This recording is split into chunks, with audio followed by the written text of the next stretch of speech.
Today, we become legends. Alright boys, the 10.6 Season of Souls patch notes have dropped, and I'm going to be making a few videos here reviewing some stuff. We're going to start with the gods, because it's probably, I've looked at the item changes. There's so many item changes, and so I'm going to make the item video after the gods, because I can get this one out a little bit quicker to you guys.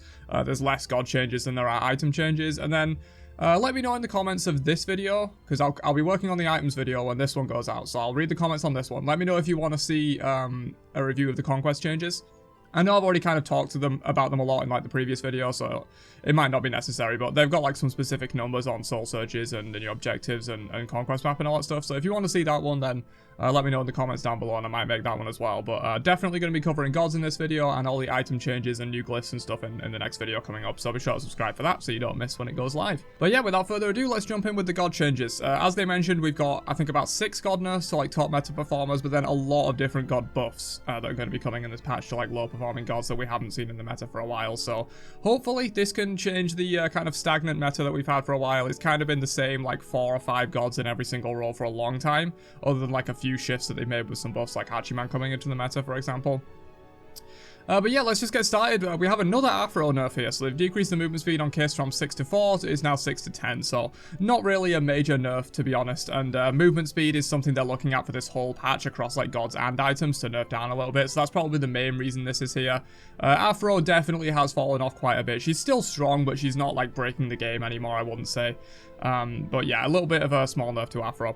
Hachiman, decreased base damage on the Eagle Eye and also decreased the power scaling, so I think this is just like a partial revert of what they did in the previous patch, because they gave him some insane buffs in the previous patch. I think they buffed the damage on his 2, gave him attack speed from his passive, and made his 1 like hit the hardest of like any steroid in the game. The 1 hits so hard now, it's insane, especially at close range. And so yeah, they're just going to be taking that down a bit. This isn't anything too major. I imagine Hachiman's still going to be kind of like a top meta hunter unless other things change within the patch in terms of items and like other hunter buffs. Hell is getting decreased movement speed to the allies and the self on Inspire, so again, movement speed reduction is kind of like a little sub-theme of this patch, and so they're just nerfing that down on Hell as well. Hell obviously deserving of some nerfs, probably performing better than Afro right now, I would say, at least in the Pro League. I think Afro performs better in casuals because she's a bit easier to pilot than Hell, but yeah, Hell definitely performing very well in the Pro League and high ranked and stuff, so definitely worth seeing some nerfs there.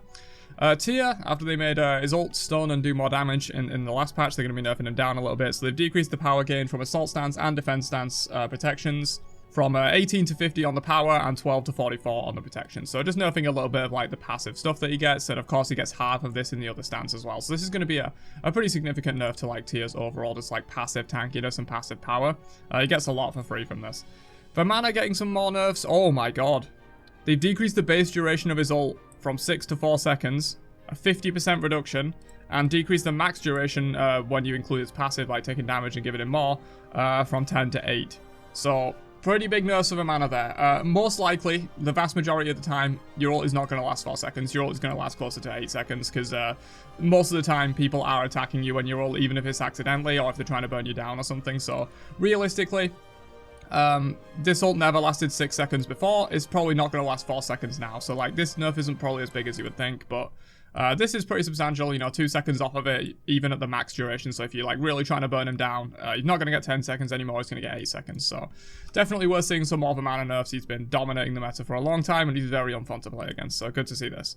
Yamoja gets another nerf. They're starting again with the Yamoja nerfs, it seems. She's back in the SPL, she's back kind of like dominating. Fundamentally broken god that they're either going to have to continue nerfing, or they're going to have to like give her some kind of rework, but I hope they don't do that because she's really cool.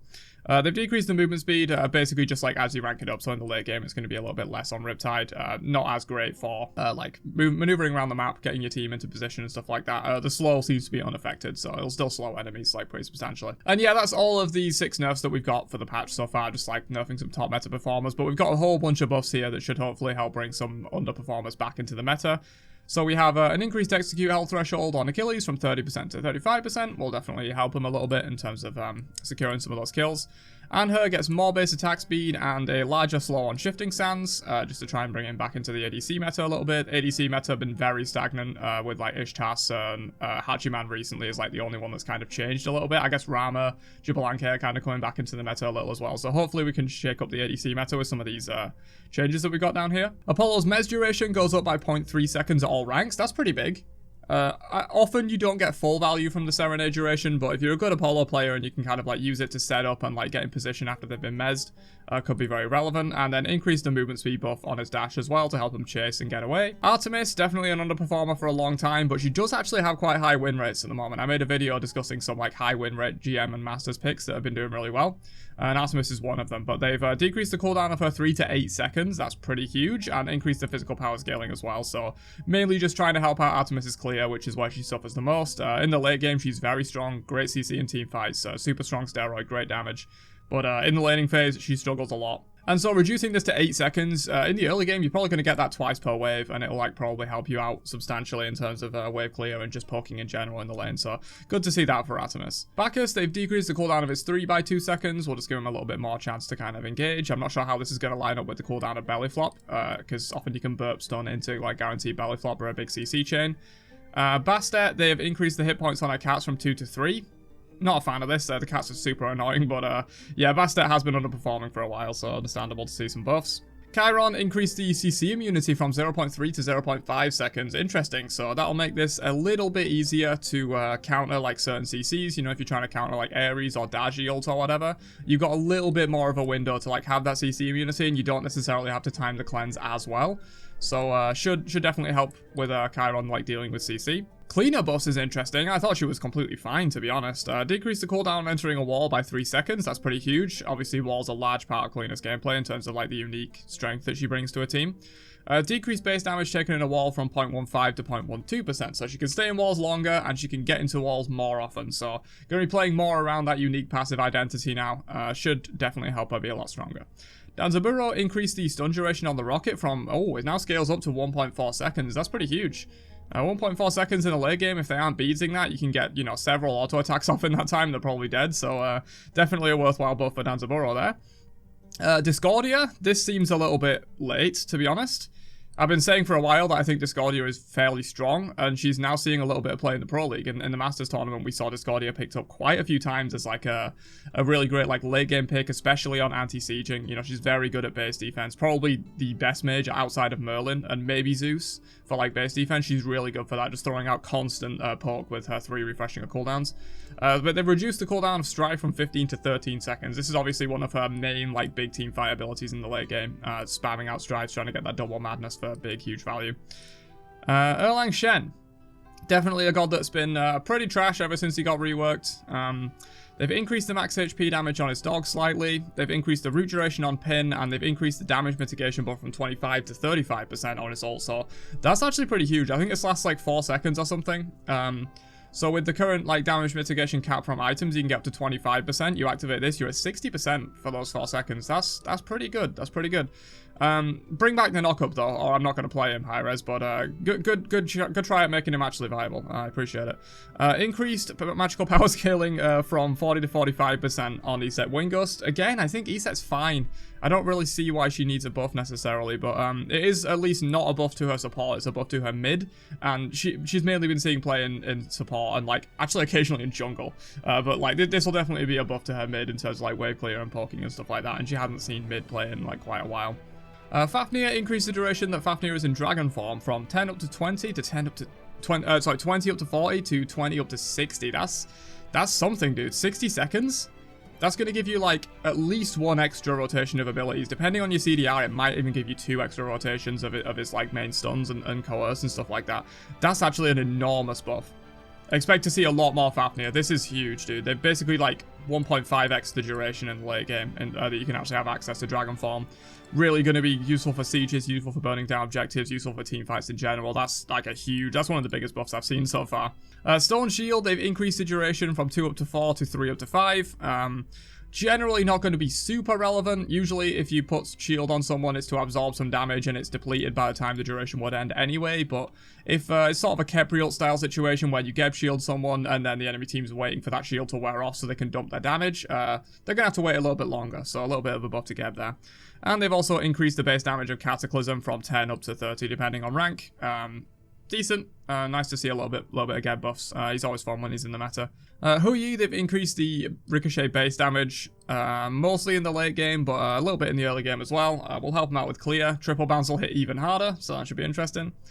Ishel, yeah, I was going to say, if they're buffing anything about Ishel, it should be the ultimate. I think her base kit is really good, but the ultimate does feel a little bit underwhelming. So they've increased the damage per tick from 14 to 50 plus 7.5% to 20 to 52 plus 8%. So no healing buffs or anything like that, but they have increased the damage of it slightly, so it might have a little bit more impact, maybe a little bit more like an Anubis laser and not like a wet noodle. We'll have to see. Oh, Yanis is just getting a buff according to the percent pen, so I'll cover this in the item section in my next video, but they're reverting the percent pen changes, so instead of everything having 8 or 16 and the cap being 32, they're now going to have 10, 20, and 40 again, so Yanis is just going back up to 10 to 20% pen instead of 8 to 16%. Kukulkan, they've decreased the cooldown on his movement ability. Mainly in the late game, it just like decreases as it goes down. So 11 seconds in the late game, that's going to make Kukulkan quite a bit safer, which is one of the aspects that he struggles with in late game teamfights. His damage is great if you can get in there and actually land the damage without dying, and this will help you out doing that. Kuzumbo buffs, we love to see that. Increased damage reflected by 5% at all ranks, and increased the damage mitigation in his ult from 10 to 20%. That's pretty good. Kuzumbo, I feel like, doesn't necessarily get burned down in his ult very often, but it'll just be even harder to do that now. He's going to be like interrupting you and also having 20% damage mitigation. That will stack with, I assume, the mitigation from his passive as well, so it's going to be really tanky in his ultimate, the Kuzumbo. Also, it seems like, I assume this is attached to Kuzumbo, that the non-conquest buffs have been removed from Kuzumbo, which I guess makes sense. He does absolutely fine in non-conquest, I feel like. Lancelot, Camelot's Quest, they've increased the movement speed and basic attack damage reduction from 0.2% to 0.3% per stack. Lance has been underperforming substantially. We saw the entire season of Hope SPL phase. Lancelot wasn't picked a single time, so definitely worth seeing some buffs for him here. And they've increased the physical power scaling by 5% on Piercing Thrust, which is 10% on the full ability because it hits twice, so pretty decent buffs for Lancelot there. Will we see him on top of the meta for this? I don't think so, but that extra damage reduction on basic attacks could be relevant for like as a hunter counter, as like Bruiser Lancelot maybe, but I don't know. I don't think we'll see him too much. Loki buffs. Everyone unleash your rage in the comments down below. They've increased the duration of the debuff on his 2 from 2.5 to 3 seconds, and increased the flurry base damage from 19 to 55 to 20 to 60. Okay, so like not really relevant in the early game too much, but in the late game it's going to be doing like a little bit more. That's 4 ticks, so it's about 20 more damage on the base in the late game. Medusa definitely been underperforming. I tried to play a game with Medusa yesterday and it felt horrible. I was playing into a Hachiman and I felt like I couldn't do anything. So nice to see some Medusa buffs here. Increased attack speed from 40 to 60 to 40 to 80. This used to be 100, by the way. I know they increased the amount of shots. They had 3 shots when it was 100%, but this used to be a 100% attack speed steroid when she was released. And they've increased the base damage of each shot by 5 at all ranks as well. So the previous total... Wait, I think they've flipped these around. New total should be the higher one, not the lower one, right? Because this is a buff. I think these are flipped around, but yeah, she's going to have 420 now instead of 360 in terms of base damage. And also the extra 20% attack speed.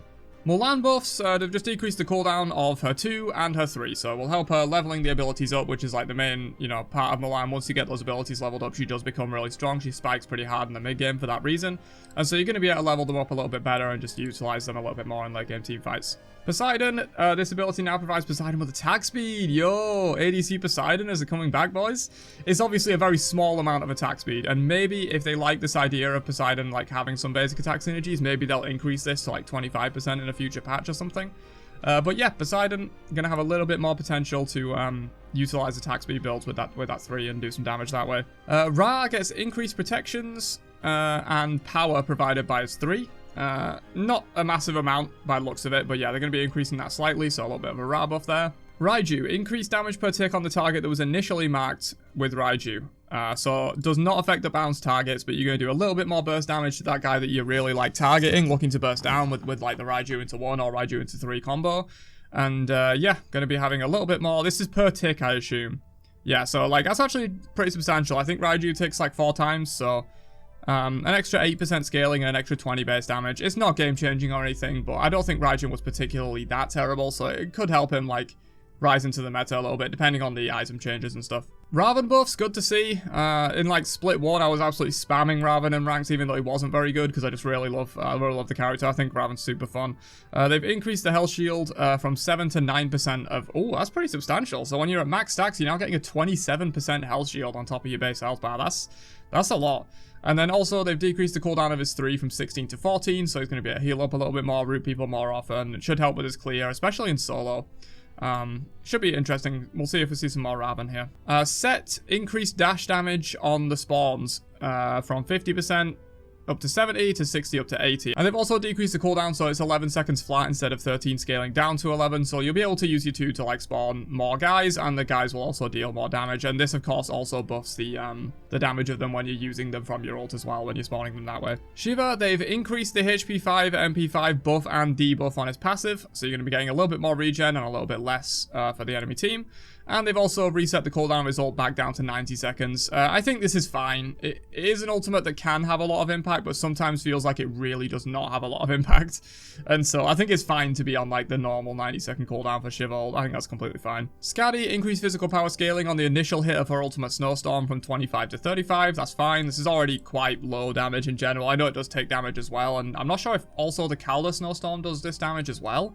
If it does, then that could be a pretty substantial buff, you know, because that's doubling the amount. I'm not a Skadi player. Let me know down in the comments. Does the Snowstorm hit twice if they're also in range of, like, both Snowstorms? Oh, some big Sobek cooldown reductions here. So, Pluck gets 2 seconds off, Tail Whip gets 1, and Sickening Strike gets 1.